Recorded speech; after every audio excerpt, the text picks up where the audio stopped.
What's going on? What's going on? What's going on? 413 Sports Talk Fantasy Football.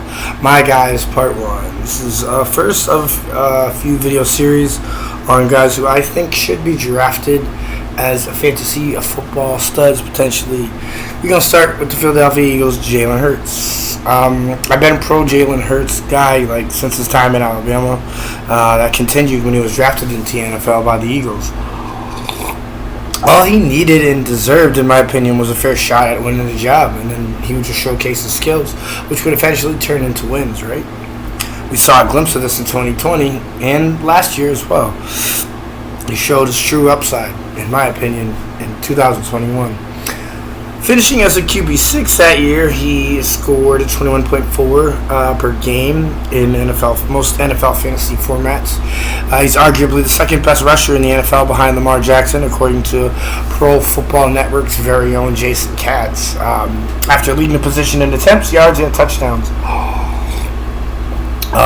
But what is missed is Hurts was averaging 34.6 pass attempts per game in the first 7 games of the season. As the Eagles ran one of the past heaviest offenses in the NFL, kind of basically left Miles Sanders on the bench. Head coach Nick Sirianni did the right thing by changing the offense's approach to fit the roster.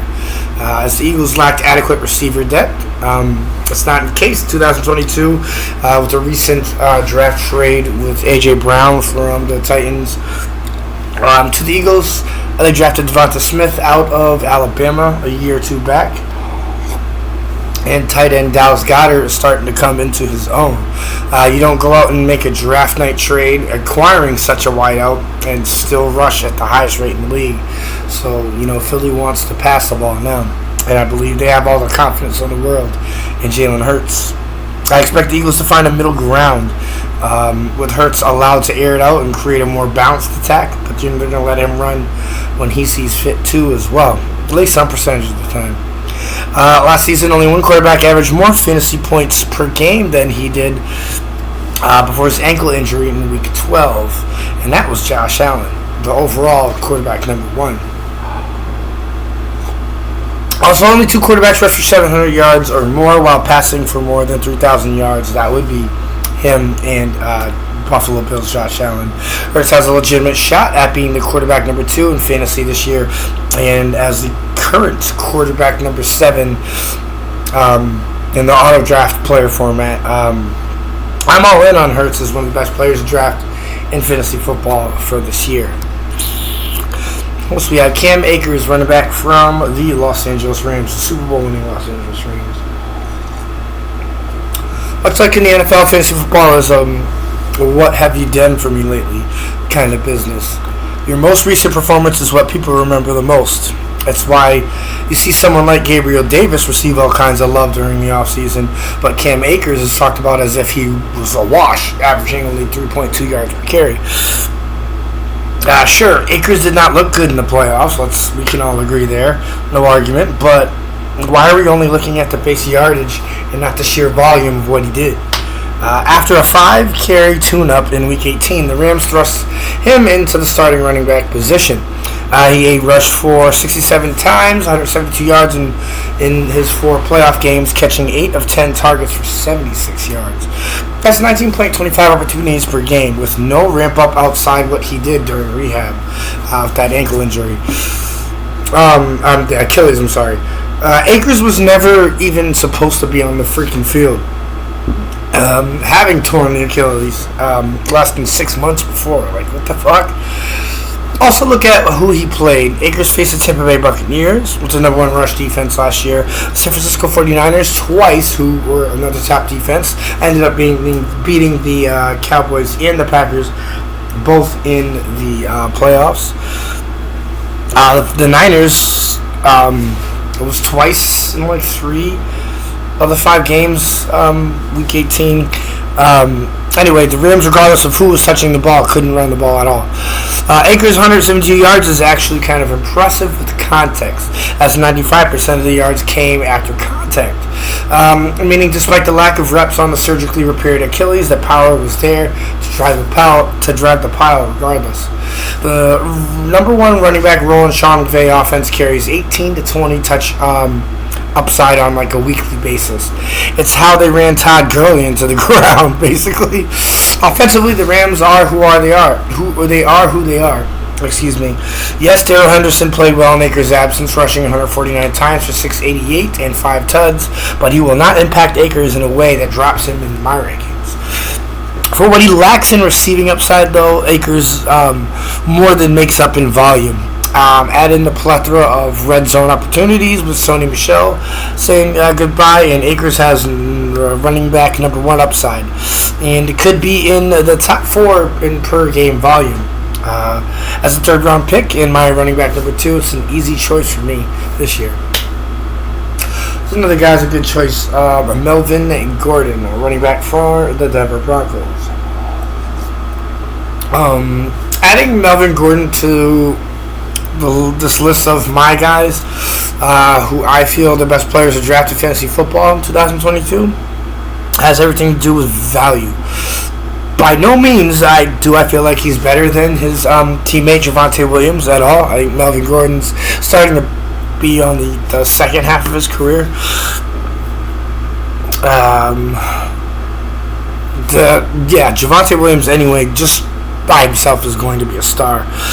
What I have been arguing though since Gordon returned to Denver is the projected volume. Many are using to assume his value is off, like I kind of like you just said. No matter how much he went, we want Williams to be the uncontested running back number 1. It's not going to happen. There's going to be some type of committee to go by, 203 split maybe. Gordon could have signed anywhere, honestly, but he came back to Denver. Why? Because he knows there's a steady role to be had. He's going to always get the ball. He will undoubtedly have a significant role after last year's numbers were dead even as far as carries split. I don't see the 70-30 split that some are pushing for, when even the beat writers and those who actually get a chance to sit with the team every day are saying that it's at a max 60-40. With a genuine likelihood of it being 50-50 or around that range again, I would still see him as a safe draft pick.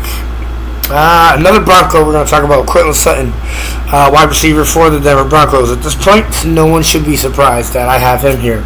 The minute Russell Wilson stepped foot in Denver, it has been nothing but Courtland Sutton propaganda coming out of my mouth on Twitter, on Facebook, and you know what? I don't feel bad about it at all. I was so nice this offseason when I noticed Sutton was going in the wide receiver 30 to 35, meaning he was 35th ranked wide out, and those were this was all off of analysis on fantasy football and stuff like that he did last year. Anyway, I was laughing every time he clicked the draft button. However, as time progressed, the industry joined in with the Sutton love, and his ADP has risen to 52, and now he is ranked as the number 22 wide receiver. It's always nice when stuff like that kind of like you see eye to eye. With draft right around the corner, Sutton is sitting comfortably as my wide receiver 9 in several rankings. In our recent bowl predictions post, I said there was top 5 upside in Sutton being this year's Cooper Kupp. That might be a little bit grand, but this Cooper Kupp was unstoppable with 100-plus catches. I do think in 2019, when he had his breakout year, 72 catches, 1,112 yards, and 6 touchdowns, I believe he can get back to a level like that when he went to the Pro Bowl. And now, also, too, to back that up, he's a year removed from that horrific ACL injury. I feel comfortable with him being a top 10 wideout now, but he's definitely not someone. I I would say in the first, second round. Depends on how your drafts are set up. Allen Robinson, wideout for the Los Angeles Rams. I also have Michael Pittman, wideout for the Indianapolis Colts. Dalton Schultz, tight end from Dallas Cowboys, and Cole Kmet, the tight end for the Chicago Bears. Really quickly, the one that I want to sit here and discuss is Dalton Schultz, tight end for the Dallas Cowboys. With the year he had, replacing Blake Jarwin when he tore his ACL in Week 1, Schultz was quietly one of the best tight ends in football. And there's no reason or anything that does not point to that not being the same. 63 catches on 89 targets, 615 yards, 4 touchdowns. It didn't draw a lot of fanfare. Those aren't gaudy numbers, but with his position in Dallas' offense, and there's nobody really set behind him that's going to take that role over, he is primed for hello NFL, my name is Dalton Schultz, kind of introducing himself to the league type season. Anyway, yes, these are, I think, some of the best players to draft in fantasy football. There's a couple drafts right around the corner. Just a couple guys you want to think about when you don't have a plan B, because the guy before you took Devontae Adams, or the quarterback you always wanted gets drafted before you, whatever. You always have to have a backup plan for the backup plan for the backup plan for the backup plan for the backup plan, all the way until the 7th round, or whichever round that your fantasy football draft may end. Raheem Escalade, 413 Sports Talk. Thank you very much, and I wish you all luck on your fantasy football draft.